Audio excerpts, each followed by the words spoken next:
So bridge grounds, we have our guitar body, we have a sample bridge, that goes back in this box by the way. So this sample bridge, we line the holes up of the bridge. Okay, so it's this. And the bridge ground is a mechanical fastener, so we're not soldering the bridge ground to the bridge. We're just going to lay the wires under it, it's going to crush the wires, and it's going to be a mechanical fastener. So we've lined it up, lined up the holes.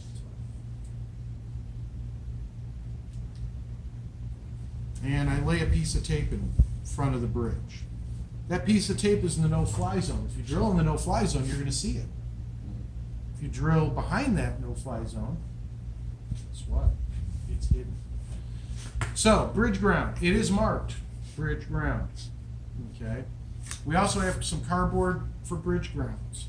The way we do this is that we first drill 1/16 of an inch straight down into your guitar. All that is that's just a spot so we can do gangster style drilling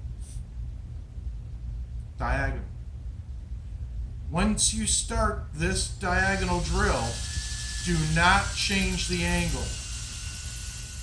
The minute you change the angle, you will snap the bit, and the bit will then become part of your guitar. We may or may not be able to get the bit out of the guitar. You will have students snap bits off. So be aware of that. And this is a pretty decent diameter bit, and they still will snap it off because it's like, oh, I know, I'm going to miss. So why gangster drilling? I got the reference. Gangster style drill. So when you drill through, it will go all the way into the pocket. And so all you want to do is make sure that you hit inside the pocket. Okay. Can you drill through the back of your guitar? Absolutely. Okay, absolutely. Placement. Doesn't matter where you place this. I usually go about halfway between the tape and the string holes. When you're done, take and widen out your string holes. There's 6 string holes. There's 5 screws for the bridge. So don't drill out the screw hole. That's another step right before we mount. All right, so we widen out our string holes. Now we can flip the guitar over before mounting the bridge, and we have ferrules on the back. When we first started this project about 12 years ago, the way that you would actually mount these ferrules is you would hold your ferrule and you would tap them in with a hammer. Now, I don't know about you, but I got really tired about hitting my fingers. And so I sat down and I designed a tool for ferrule installation. Now, I don't know, the ferrules have been around for a lot of years, and I don't know why anybody hadn't designed something like this, but it is a tool. And that ferrule sets flush to the top, or sets proud to the top. Hear the difference in sound when it seats? That's how you know that the ferrule is set. We'll see. There was some kind of plug. So wire comes through. You're going to splay the wire. And then this goes into your electronics cavity where you're going to solder it to one of the grounds. The reason why you don't want to pre-do this is because you have no idea how long that wire that you need to get to the ground. And that's bridge ground 101. All right, so ferrules need to get installed before the bridge.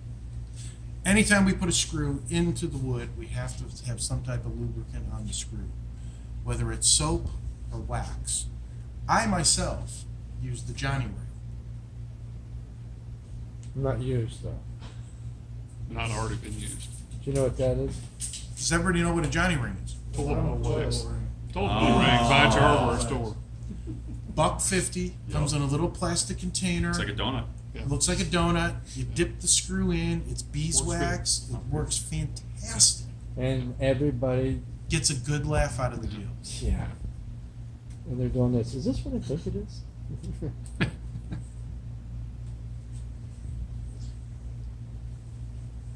So biggest failure spot that we have is bridge screws. Biggest failure spot. Before I'm actually going to insert this, I'm going to re-drill these holes to make sure they're deep enough. Okay. How deep do we want to get them? I want to get them the depth of the screw. So I'm basically holding the screw up to the drill bit, and that's the depth that I need to go. Now, is it going to go all that way to that depth? No, because we've got the thickness of the bridge, so that means I'll have a little bit of room after the screw for any sawdust or anything else to fall behind it or fall under it. But that gives you a really good idea in terms of depth gauge of how deep you need to go. So I need to get the right diameter drill bit. This is too large for the screw. Ready to roll for this particular task. It's more about the depth than it is about the diameter. Just FYI. From my experience on this, it's been the screw bottoms out, and then that's when the head snaps off. And how many screws did you have to glue on, Mike? Oh, yeah. If they break a screw head, that's the way it is. Super glue it in. Just for looks now.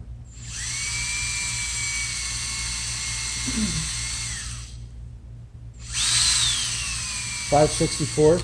5/64.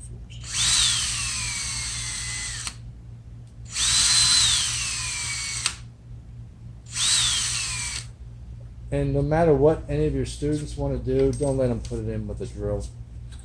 And drive it in. Snap.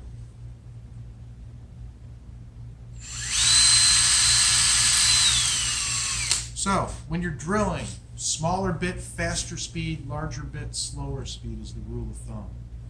So students know one speed. That's great on this size bit, but on a large diameter bit, that's not so good.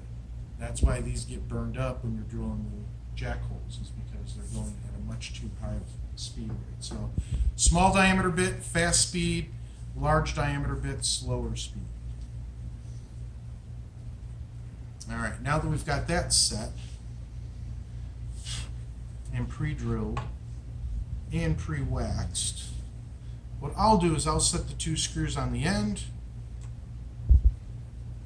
to hold it in place. And by the way, there's almost no resistance here. That's the goal. If you're having to really crank hard, something is wrong. Something is seriously wrong. Stop, because that's going to end in a failure.